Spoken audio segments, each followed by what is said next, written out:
Эту кошку зовут Маня.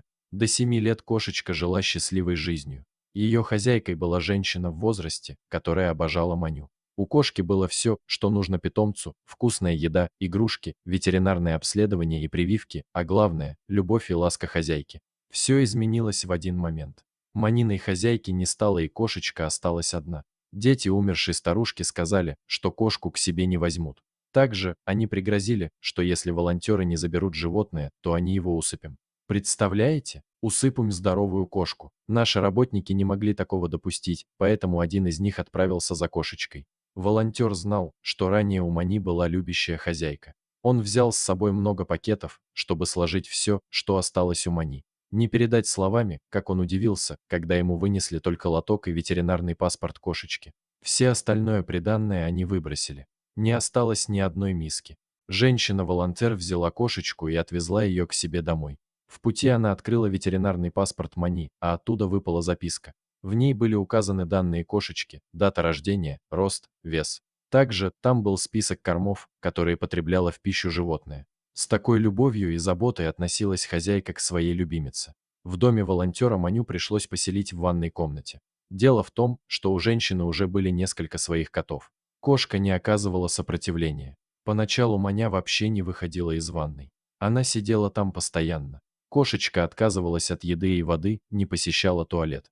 Может быть, кто-то не поверит или даже посмеется, но Маня и вправду очень тяжело переживала утрату своей хозяйки. Бывают ситуации, что животные вовсе не хотят жить после потери близкого человека. У Мани было именно так. Тем более пожилая женщина была ее единственным близким человеком.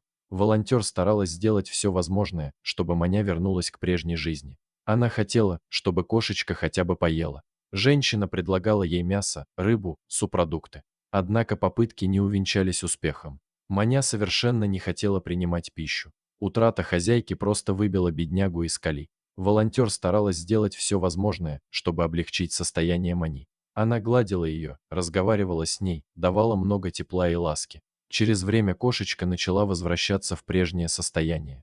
Маня начала употреблять пищу, пить воду, а однажды она даже лизнула руку своей временной владелицы. Через пару дней Маня чувствовала себя гораздо лучше. Она даже начала играть игрушками.